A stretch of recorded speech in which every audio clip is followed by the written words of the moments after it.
393장 우리 함께 찬송 드리겠습니다.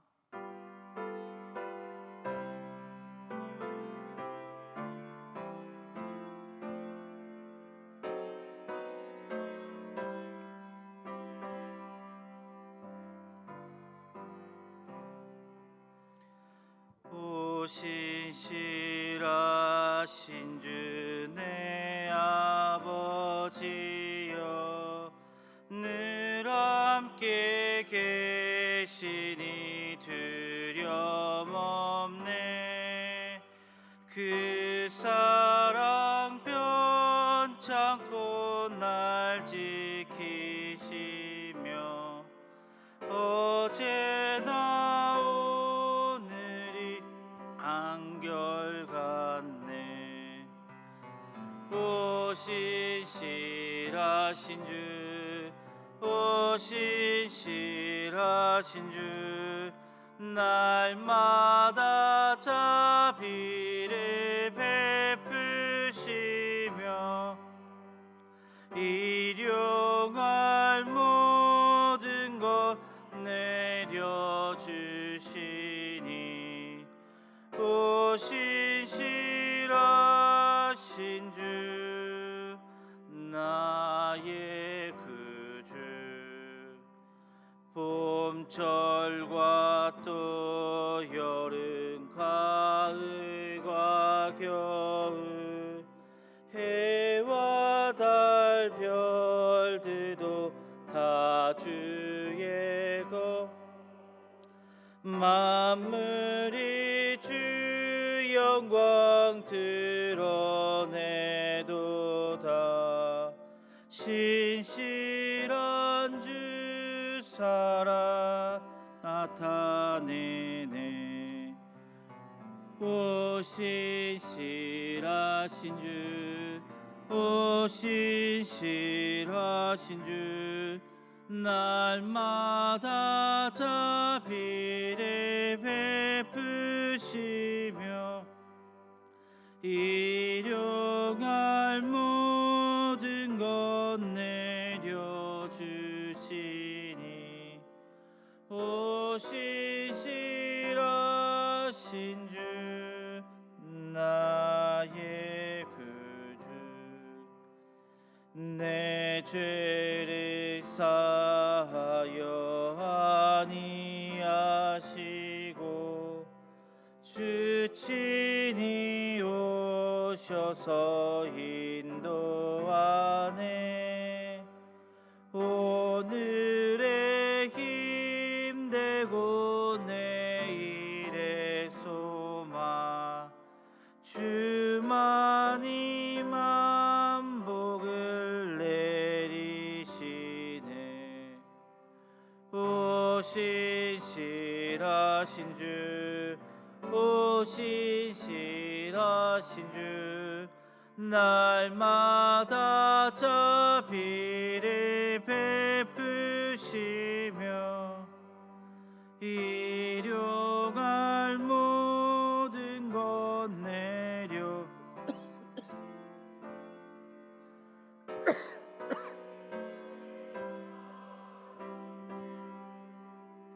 나의 구주.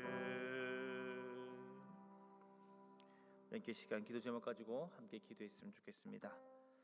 내일은 예배입니다. 내일은 주일이고 예배가 있습니다. 우리에게 예배를 사모하는 마음, 예배를 기대하는 마음이 있었으면 좋겠습니다. 내일도 주님께서 세우신 종을 통하여 주의 말씀을 전하실 것인데 우리가 그 예배에 대한 사모함이, 기대감이 있었으면 좋겠습니다. 또한 예배를 기대하기에 오늘의 우리의 삶을 절제했으면 좋겠습니다. 우리 삶을 예배를 위해 준비하는 오늘이 될 수 있게 하여 주시옵소서. 동시에 목회 비전을 위해서도 함께 기도해 주셨으면 좋겠습니다. 평신도 사역자를 세우는 교회 되게 하소서. 지역사회와 함께 행복한 교회 되게 하소서. 우리 함께 시간 기도드리겠습니다. 사랑하는 내가 풍성하신 하나님 아버지, 늘 너무나 감사드립니다. 주님 하나님 아버지, 우리에게 일주일 허락하여 주시고 하나님 아버지, 이제 그 마지막을 오게 하신 건 너무나 감사드립니다. 이제 내일은 주님을 만나는 복된 주일이 있는 날입니다. 하나님 아버지여, 주님께서 공적으로 우리와 만나 주시겠다 말씀하시고 주님께서 세우신 종을 통하여 하나님의 말씀을 전해 주시는데, 하나님 아버지, 우리가 주일을 당연하게 여기지 않게 하시고 예배를 피상적으로 여기지 않게 하여 주시옵소서. 예배를 기대하는 마음으로, 말씀을 기대하는 마음으로 우리가 나오게 하여 주시옵소서.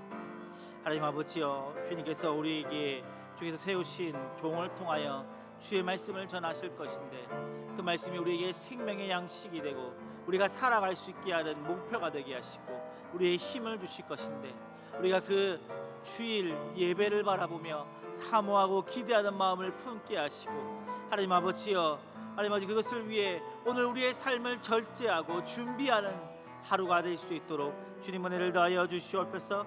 하나님 아버지, 목회 비전을 위해서도 기도합니다. 하나님 아버지, 평신도 사역자를 세우는 교회 되기 원합니다. 하나님 아버지여, 그저 수수방관하고 그저 피상적으로 왔다 갔다 하는 그런 평신도들이 아니라 정말 주의 일을 하고 주님께서 기뻐하시는 영혼 구원하여 제자 삼는 일을 할 수 있는 우리 안에 성도님들 될 수 있는 그러한 교회가 될 수 있게 하시고, 그런 분들을 돕는 교회가 되고 세워가는 교회 될 수 있도록 주님 은혜를 다하여 주시옵소서. 우리 교회가 우리만 뭉쳐 잘 사는 것이 아니라 지역사회에 공헌하고 지역사회에 행복을 줄 수 있는 그런 교회 될 수 있도록 주님 은혜를 더하여 주시옵소서. 성경 말씀 보겠습니다. 레위기 19장 19절에서 37절 말씀입니다. 한 절씩 교독하고 마지막 절 함께 읽겠습니다. 너희는 내 규례를 지킬지어다. 내 가축을 다른 종류와 교미시키지 말며 내 밭에 두 종자를 섞어 뿌리지 말며 두 재료로 직조한 옷을 입지 말며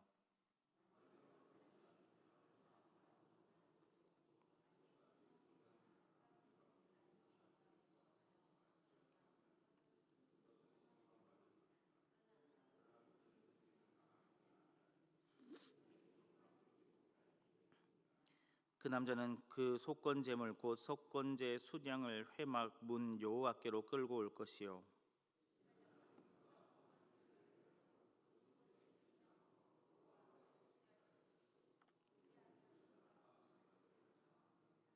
너희가 그 땅에 들어가 각종 과목을 심거든 그 열매는 아직 할례 받지 못한 것으로 여기되 곧 3년 동안 너희는 그것을 할례 받지 못한 것으로 여겨 먹지 말 것이요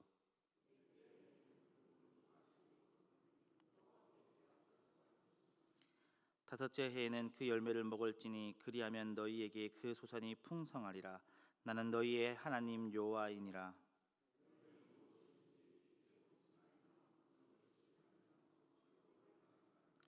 머리카락을 둥글게 깎지 말며 수염 끝을 손상하지 말며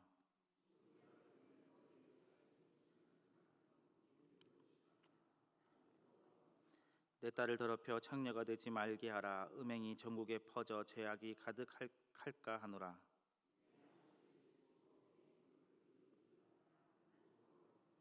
너희는 신접한 자와 박수를 믿지 말며 그들을 추정하여 스스로 더럽히지 말라. 나는 너희 하나님 여호와이니라.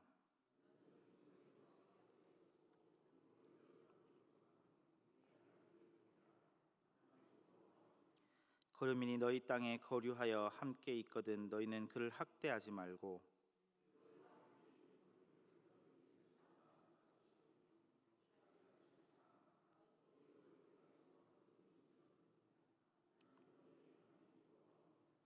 너희는 재판할 때나 길이나 무게나 양을 잴 때 불의를 행하지 말고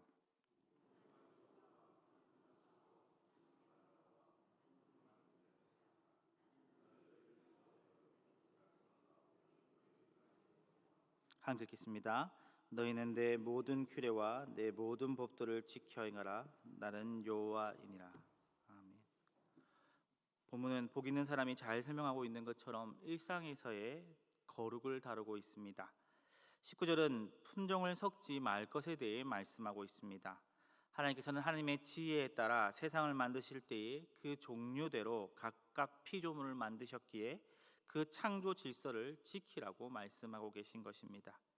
그래서 다른 종류의 짐승을 짝짓기 하지 말며 밭에 다른 종류의 종자를 뿌려 비정상적인 종류가 생겨나지 못하게 하며 사람이 옷을 입을 때에도 두 재료를 섞어 만든 옷을 입지 못하게 하셨습니다. 20절에서 22절은 정혼한 여종에 대해 말씀하고 계신데 20절에 이 여종에 대해 복잡하게 설명되어 있지만 쉽게 말하자면 일종의 대리모 역할을 하도록 되어진 이 여종에 대해 이야기하고 있는 것입니다. 이 대리모를 하게 된 이 여종이 다른 사람에게 팔려가기로 약속되어 있었는데 완전한 값을 치르지 않아서 원래의 주인의 소유에 남아있는 상황에서 여성에게 하면 안 되는 난폭한 나쁜 짓을 하지 말라는 규정입니다. 여종이 아직 그 주인의 소유이기에 사형당하지는 않지만 하나님 앞에 속건제를 드려야 한다고 이야기하고 있습니다. 여기서 여성의 인권이 무시되고 있는 것 같지만 당시 시대인 고대 근동 시절에서는 일반적으로는 그냥 이러한 경우 이 여종은 주인의 소유이기 때문에 팔려고 했던 자에게 배상만 하면 문제가 없는 상황이지만 주님께서는 오늘 말씀에 이거는 원래 사형당해야 되는 거지만 여종이 너의 것이기 때문에 사형은 당하지 않는다. 하지만 내 앞에서 잘못한 것이고 이것은 명백한 죄니 속건제를 드려야 한다고 주님께서는 그렇게 말씀하고 계신 것입니다. 그래서 오히려 그 당시 풍습에 비해 더욱더 여성의 인권을 존중하고 있는 것입니다. 23절에서 25절은 열매에 대해 언급하고 계십니다. 첫 소사는 하나님의 것이죠. 그런데 과일은 적어도 3년이 지나야 제대로 된 열매를 맺습니다. 그래서 그 시기를 할례 받지 못한 시간으로 여겨 취하지 말고 4년째를 첫 열매로 삼아 하나님께 드리고 5년째에 하나님께 드리라고 말씀하고 있습니다. 26절에서 28절은 다른 종교 의식을 행하지 못할 것을 말씀하고 있습니다. 피를 먹지 말라는 것은 이미 생명을 존중하는 의미로 창세기 때에 말씀하신 것이기도 하지만 이때의 의미는 당시 주변 나라나 종족들의 종교 행위와 연관이 되어 있을 가능성이 높습니다. 점치는 것과 술법을 행하지 말라는 말과 붙어 있기 때문에 더더욱 그러합니다.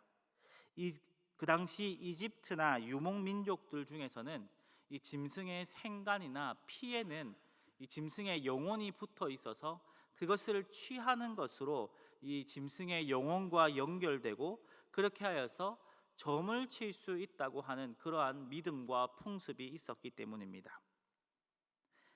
그래서 피와 점과 술법이 함께 묶여서 나오고 있습니다. 또한 머리와 수염가를 둥글게 깎는 것은 이 구약 가운데 종종 깊은 슬픔을 뜻하는 행위이기도 하지만 당시 고대 근동에서 우상에게 자신을 바치는 그러한 표시이기도 했습니다. 죽은 자를 기르며 문신하는 것 역시 고대 근동의 신화에서 비롯된 종교 행위였습니다. 29절에서 31절은 하나님을 온전히 섬길 것에 대해 이야기하고 있습니다. 29절에 딸을 창녀로 만들지 말라는 것 역시도 단순히 음행을 멀리하고 그러한 것이 우리 같은 민족 가운데 퍼지지 않게 하라는 말씀일 수 있지만 당시 고대 근동에서는 성창이라고 하여서 여자들이 이방 종교에 소속된 여자들이 이 나쁜 짓을 통해 점을 치고는 해야 했습니다. 300이라는 영화를 보시면 신경을 신경을 혼미하게 하는 가스를 마신 여인들이 신관들과 모종의 행위를 통해 예언하는 장면이 등장합니다. 그뿐만 아니라 남자와 여자가 결합하여 생명이 탄생하는 것처럼 그러한 행위가 풍년을 오게 한다고 그 당시 사람들은 믿었습니다. 그래서 이 성창이라고 하는 존재를 두어서 그런 나쁜 짓들을 그들 종교 행위로 행하였었습니다. 그래서 연이어서 하나님을 온전히 섬기는 방법인 안식일에 대한 말씀이 따라오죠. 동시에 31절에는 그와 반대된 개념인 신접한 자와 박수를 멀리하라고 말씀하고 계십니다. 하나님을 온전히 섬기라고, 하나님의 말씀만 따르라고 이야기하고 계신 것이죠. 32절은 어른들을 공경할 것을, 33절에서 34절은 거류민을 학대하지 말라고 하시며 거류민들을 너 자신처럼 사랑하라고 말씀하시며 어제 우리 봤던 이 박충만 목사님과 함께 살펴보신 내용들이 이어지고 있는 것을 알 수 있습니다. 35절에서 36절은 재판할 때나 물건을 사고 팔 때나 공의로울 것을 이야기하고 있습니다. 사랑하는 성도님들, 시작할 때 오늘 말씀은 일상에서의 거룩이라고 말씀드렸습니다. 거룩이라는 것은 무엇입니까? 그건 구별되게 산다는 것입니다. 오늘 말씀에서 주님은 우리가 살아가는데 세상 사람들과 다르게 살라고 말씀하고 계십니다. 세상 사람들의 지혜와 세상 사람들이 옳다고 생각하고 심지어 내가 옳다고 생각하는 것이 아닌 구별되게 하나님께서 기뻐하시는 삶, 하나님이 맞다고 하시는 삶, 하나님이 원하는 삶을 구별되게 살라고 이야기하고 계십니다. 오늘날 우리는 우리의 편의에 맞추어서 동물이나 식물의 품종을 개량하고 바꾸어 갑니다. 그것은 사실 인간의 편의를 위한 것이죠. 하지만 하나님께서는 인간의 편의가 아닌 하나님께서 세우신 창조 질서를 세우시기를 원하십니다. 나의 편의가 아닌 하나님의 뜻이 우선인 삶인 것이죠. 당시 문화에서 요정은 주인의 소유이고 그 요정을 어떻게 할지는 주인의 권리입니다. 그러나 하나님께서는 그렇게 하는 것이 범죄라고 명확하게 말씀하고 계십니다. 내가 당연히 누릴 권리보다 하나님의 뜻이 우선인 것입니다. 열매에 있어서는 더더욱 그렇습니다. 우리가 왜 농사를 짓습니까? 내가 먹고 살기 위해, 이윤을 남기기 위해 하는 것이죠. 그런데 그것을 4년 동안이나 방치하라고 하나님께서 말씀하시고 계신 것입니다. 그렇게 할 때에 내가 더 풍족하게 해주겠다고 말씀하십니다. 사실은 이해되지 않습니다. 내가 이윤을 남기기 위해 하는 것인데 3년 동안 그대로 두고 4년은 첫 소산이니 그대로 두고 4년간 방치한다는 것은 세상의 관점으로 생각해 볼 때는 너무나 바보 같은 생각입니다. 그것을 팔면 어떻게든 나에게 이윤이 남을 것인데 하나님 말씀에 순종하여서 그냥 4년 동안 썩혀야 한다고? 세상 사람들은 그것을 보고 바보라 할 것입니다. 하지만 우리의 이윤보다 더 우선되어야 될 것이 바로 하나님의 뜻인 것이죠. 하나님은 모든 이유에 대해 25절 말미처럼 이렇게 얘기하십니다. 나는 너희의 하나님 여호와이니라. 내 편의보다 하나님의 뜻이 우선되고 내 권리보다 하나님의 뜻이 우선이고 내 이익보다 하나님의 뜻이 우선되어야 하는 이유는 우리의 주인이 하나님이시고 우리는 그분의 백성이기 때문입니다. 그분은 영원히 죽을 우리를 위해 예수 그리스도를 보내주셔서 영생을 주신 우리의 진정한 주인이십니다. 아니 원래 그분은 우리가 가지고 있는 나뿐만 아니라 우리가 가진 모든 것의 주인이셨지만 우리가 몰라 그분을 배반하고 떠났었습니다. 그러나 그러함에도 불구하고 우리를 사랑하셔서 아들을 희생하시기까지 우리를 끝까지 사랑하신 참된 우리의 아버지이십니다. 그리고 왕이시죠. 세상과 다르게 살며 하나님만 섬기고 하나님이 기뻐하시는 일을 해야 하는 건 역시 이유는 간단합니다. 오늘 모든 말씀을 마무리하며 맨 마지막에 무엇이라 말씀하고 계십니까? 37절에 너희는 내 모든 규례와 내 모든 법도를 지켜 행하라. 나는 여호와이니라. 그것이 우리의 주인이신 하나님의 말씀이기 때문입니다. 우리가 세상 가운데 살아가며 하나님의 말씀대로 살아가는가 아닌가 하는 것은 우리가 하나님의 백성인가 아닌가 하는 문제와 직결되는 것입니다. 우리가 나의 편의, 나의 권리, 나의 이익보다 하나님께서 원하시는 삶, 하나님께서 기뻐하시는 일을 한다면 그 삶은 분명 하나님을 경외하는 삶일 것입니다. 나의 편의보다, 나의 권리보다, 나의 이익보다 하나님의 뜻을 우선시하는 삶은 그냥 되지 않습니다. 하나님의 뜻에, 하나님의 말씀에 집중할 때에 비로소 시작되는 것입니다. 사랑하는 성도님들, 내일은 주일입니다. 하나님께서 세우신 목회자를 통해 하나님의 뜻이 공적으로 선포되는 날이지요. 우리가 하나님을 나의 왕으로 모시는, 하나님을 경외하는 삶을 살기 위해 무엇보다 필요한 것은 말씀에 집중하는 것입니다. 오늘부터 주일 말씀을 듣기 위해 삶을 절제하며 일찍 주무시고 미리 준비하셔서 예배를 준비하고 사모하시며 기대하며 나갈 때에 왕이신 하나님의 말씀을 듣는 것에 더 집중할 수 있을 것입니다. 오늘부터 예배를 준비하고 내일 예배 때에 하나님의 말씀을 나의 마음에 새기고 이윽고 세상에 나아갔을 때에 나의 편의보다, 나의 권리보다, 나의 이익보다 하나님의 말씀을 더 우선시하는 저와 성도님들이 되시기를 바랍니다. 기도하겠습니다. 하나님 아버지, 그렇습니다. 우리가 세상사를 살아갈 때에 나의 편의가 먼저인 것 같고, 내가 마땅히 누릴 수 있는 권리가 먼저인 것 같고, 나의 이익이 먼저인 것 같지만 그 모든 것 위에 계신 것은 바로 하나님의 말씀입니다. 하나님이 우리의 주인 되시고 우리는 그 분을 따르는 백성입니다. 우리가 주의 말씀을 따르는 것이 나의 편의보다, 이익보다, 권리보다 먼저 되지만 세상사를 살아갈 때에 그것이 흔들립니다. 하나님 아버지, 그것이 흔들리지 않게 내가 주님의 말씀에 귀 기울이게 하시고 집중하게 하여 주시옵소서. 내일은 주일입니다. 하나님 아버지, 우리가 주일을 사모하며 기대하며 기다리도록 하게 하여 주시옵소서. 주님께서 세우신 목회자를 통해 주의 말씀이 선포될 때에 그것에 집중하시고 기대하는 마음을 허락하여 주시옵고, 우리가 그 말씀을 온전히 마음에 새겨 일주일 동안 우리가 주의 말씀대로 나의 편의보다, 나의 권리보다, 나의 이익보다 더 앞에 그 말씀을 두고 살아갈 수 있는 우리들이 되게 하여 주시옵소서. 오늘 말씀 예수님 이름으로 기도드렸습니다. 아멘.